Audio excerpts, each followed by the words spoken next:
The factory. The factory in Manila in the Philippines was called the Royal Shirt Factory. The factory, part of the Saab lingerie factory in Puerto Rico and New York, made gorgeous lingerie. Both these factories were part of my family. My career as a designer started at birth. I had both families, both sides of my family in the manufacturing industry, and I was exposed to it at a young age. I've seen the factory firsthand in Manila as a young child. I was born in St. Pete, Florida, but at 3 years old, I went to the Philippines to live there till I was about 8 years old. So as a young child, I remember going into the factory, which was the basement of my grandfather's grandeur home. My mother was very into fashion, and she actually even had a seamstress come to our home in the Philippines to make us clothing. Fashion was kind of embedded from a very, very young time in my life. I will say in the Philippines, it was much more formal than what you would see in the United States. So when we did come back, when I was about 8 years old in 1969, it was a culture shock for me. And my mother made a special effort to put us in art classes, ceramic classes, knitting classes, anything that had to do with the arts. My grandmother on my mother's side did insist that all of us, I was one of 4 girls, that we all took sewing classes. I was the only one who liked it. My sisters couldn't stand it. But it opened up my world, and that was the beginning sparks of wanting to be a fashion designer. I was all of 8 or 9 years old, and I knew I was going to be a designer. It changed my life. It literally changed my life because now it opened up this world. You have to understand, I was this scrawny child who really liked nice things, and I couldn't get any of it. So I was able to get patterns and manipulate them at a young age. Not so much sketching, but I was able to 3D make these garments and think of them in my head and make them up. So I was constantly stuck in what was called the sewing room. When my siblings were going out and having fun and going to parties, I was always creating. It was a very healing process for me. I felt real, I felt good, I felt complete. So I did it a lot. I sewed all throughout grade school. At 16 years old, I got my first job working at Sewing Circle Fabrics, which was literally down the street. At that point, I was already making clothing. They had me do the displays and the mannequins. Fast forward to when I came here from Manila, I didn't have a lot of education. In order to correct that the best way I could, I was able to graduate actually 6 months earlier. And before that, they allowed me to get out of the campus and go to 2 vocational schools and learn pattern making, design, merchandising, and a little bit of film. I was already obsessed and single-minded about what I wanted to be. My instructor at the vocational school I was going to high school was an FIT graduate, and she told me that I was gifted.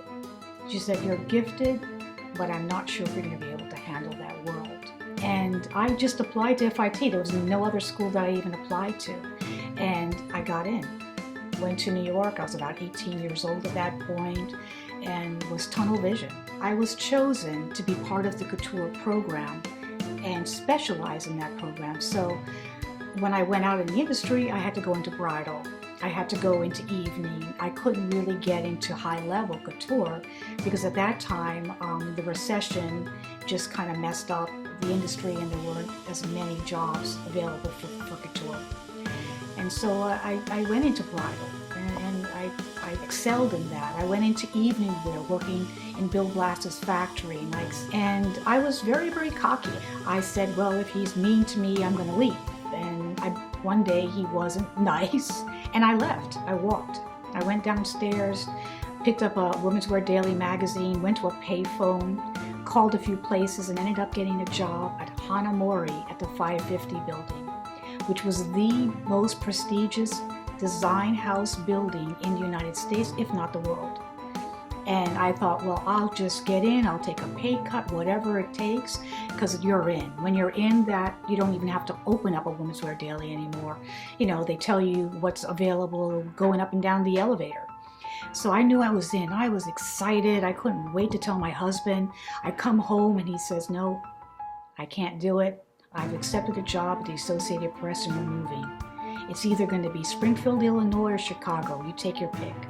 And I just went into this deep depression. I took Chicago, of course, because I needed to be in a big city. So I sat in my apartment. I never even left. For about a month and a half, I didn't leave the apartment. I was deeply depressed. And then finally, I picked myself up with my bootstraps and I said, I'm going out there. I'm just going to see who's available. I called up and found out all the designers that were working in a higher level in couture, evening, something I was used to or knew about, and I interviewed with every single one of them. At the same time, I was being kind of recruited to start my own company. And I said, no way. I don't have enough experience to have my own company. I want to get my feet wet. I want to see what the industry is all about. I want to see what's here. So when I took the job at Acevedo, there was friction. There was, this other designer, why is she here? Don't give her as much, credibility. And so it was tough. And I had somebody that was sort of working and liked me. He was another young designer that was helping the main designer, and we became friends. And I remember kind of working on some things in my little tiny 500 square foot apartment on the floor. We didn't even have a dining room table, making clothing. And she calls me up, this friend that was working in Acevedo, and she says, Carson Pirie Scott is allowing new designers to come and launch their lines in the new basement at Carson Pirie Scott. You've got to come. I said, I just have sketches. I don't even have anything to show them. She goes, just go. So I went to this interview and they literally took my line from sketches alone. So from that 500 square foot apartment on the Upper Irving Park, or Gold Coast they would call it in Chicago, I went from there to an actual factory space where I developed my own, where I had machines, I had the tables, I had the seamstresses, and I was already producing a line. From that time, I actually produced my first line that I brought to New York to show at the Drake Hotel. There was nothing to know that you were there except for just a list that was, in the lobby. And you hoped and prayed that somebody decent was going to come and knock on your door. And they did. I did my first line, and it was a collection of very expensive evening clothing. I used the renowned Abraham silk line, which was the most exclusive print silk house in the world. It was a Swiss silk house. And I was able to buy their silks around the same time that Carolina Herrera was buying the silks from Abraham Silks. And I used those type of fabrics. I didn't know any better. I thought, well, this is what I like. This is what I feel. So I made this line and I sold it and I showed it at the Drake Hotel in the middle of the winter in New York. And they came. Burdorf's came, Martha's came, Korshak's, which was a big store in Chicago, came. So I had the big names come, and when they first came and saw me, they saw this kid with acne from the top of my head to the tips of my toe, completely stressed out of her mind, thinking, how can somebody so young? In fact, that's what the quote was from Bendel's. They said, how can somebody so young possibly have any experience? And I kind of looked at her like, I've been doing this since I was 8 years old. I was 16 years old already manipulating patterns and designs. So I was in business. I was, making collections and selling them to stores, and I was going through this. And we ended up moving to a part of Chicago which was called, Dearborn Park, where all these broken down buildings and office buildings were made into gorgeous lofts for artists and photographers and designers. It was perfect for us. I made my designs, I made my patterns, never had anybody ever make my patterns. If anything, they helped me, in the cutting process here and there, but in the sewing process, but no one ever made my patterns. Because those patterns come from deep down inside of me and is an expression of myself. That's my art. And so that was something that I stuck to from the very early part of my career. So I ended up hiring this business manager who knew all the connections of Chicago. He'd call up these people, I didn't know who they were, and we would do choreographed fashion shows in our loft. So it was a very artsy atmosphere, but there were a few people I wanted that I couldn't get in there. One of which was Sugar Rockport. I wanted her. I wanted her bad. This woman was a clothes horse. I mean, that's what she loved, was clothing. So my business manager made an arrangement for me to go to her place.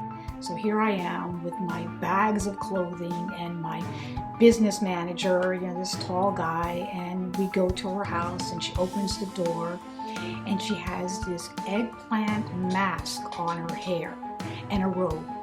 And this is how I meet Sugar Rockport. And I said, okay, this woman is eccentric, but let's see what's going on. And I went in there and she tried on dress after dress, and she just came to life. I mean, she'd go in and look at herself in the mirror and put on my clothing and strike a pose, and she was in love with it. She just was instantly in love with my designs, and she sat me down and she says, here. She opens up this black book and she says, I want you to call this person, this person, this person, and tell them I sent you. It was the most active time of my career and my personal life, and I had clients coming in, from everywhere. I had clients I didn't even know were famous, actually. I mean, they would come and make an appointment and come see me, and they'd leave me a business card, and my husband would say, don't you know who that is? And I was like, no, she's just a normal person. I was creating for the purpose of creating. Of course everybody thinks about the money, but it was more about the creating for me. So I was really a purist, and I really believed in the creating process of it. It was hard for me to wind down because it was all in where I lived. It was in my space. But I was creating, and that's what I was doing. And I'll tell you, some of the stuff that I did then, when I look back at it, it was like, I don't even know how I did that. Because I did some pretty difficult things creatively, and I'm proud of it. I had a lot of press. I was in Women's Wear Daily many times. I was in the Chicago Tribune. I was in magazines, in Quest, which doesn't exist now. You were on a different level back then, back in the 80s to the 90s. And then around the 90s, I really wanted children. I really wanted children bad. I moved to the suburbs. I had my second child. I became very ill, and I thought it was over. I'm in the ICU recovering from major surgery, and I get this book, the Couture book, and I'm flipping through this book from the very beginning of time in fashion, and I knew that's who I am. It was in me to create again. At this point, I decided with my family to move to Miami for health as well as a career boost for both of us. And so there was a period of time in Miami where I was still struggling, but I was digging deep into my creativity and just fighting through it, and just feeling it again and seeing where I wanted to go with my creativity and my fashion and my designs. I didn't tell a lot of people that I was a designer, and I went through a very dark, period. But I did still sketch, and I wrote even poetry, and I drew self-portraits and just weird stuff. But things to just pull out that part of me and work through that part of me to get into another place with my creativity. And I did. I fought through it all. And at one point I was just doing things like shawls in Miami. But then, not long after that, I started my own business again, my own label again at 2002, where I started creating under my own label. Slightly before that, I was working for other designers, helping them and developing them and getting my courage back and getting my power back. And I realized that 2004 is when I wanted to launch it. So it was being developed around 2002 in my website, and then I launched it in 2004. And from there, I started creating again actual full lines where they were made, they were manufactured within me, and they were also photographed and documented. So from 2004 to 2015, I had lines that I sold to stores, as well as working for other companies, helping them succeed. and I'm also doing whatever I could to continuously stretch myself as a fashion designer. Will say, oh, it's just a job. It isn't for me. It's who I am. It's embedded in what I am and who I am. You know, design is an art form for me. I don't look at it as, you know, a paycheck or the numbers. I look at it as expressing my art. And I don't even do it if I don't feel motivated or inspired. I won't draw a picture or a sketch. I won't even make a pattern unless I'm actually inspired. So if I'm not feeling it, I don't actually make it. So it comes from a very deep part of myself to show and express who I am. It's hard to believe. I mean, when I get really fed up and I think I can walk away from it, I never can. You know, when you have that inkling, you have that feeling that you want to create, you know, to go for it. And I also will say that you have to feel it 1,000%, because this industry is wicked. It's a tough industry unless you really feel it in the core of your being to create. You know, I always tell them, if you don't feel it, go into retail or go into styling, or to go in, you know, not to minimize those professions in any way, but to create from the deep within yourself, whether it's filmmaking, whether it's artistry, or makeup artistry, or whether it is fashion, to go for it.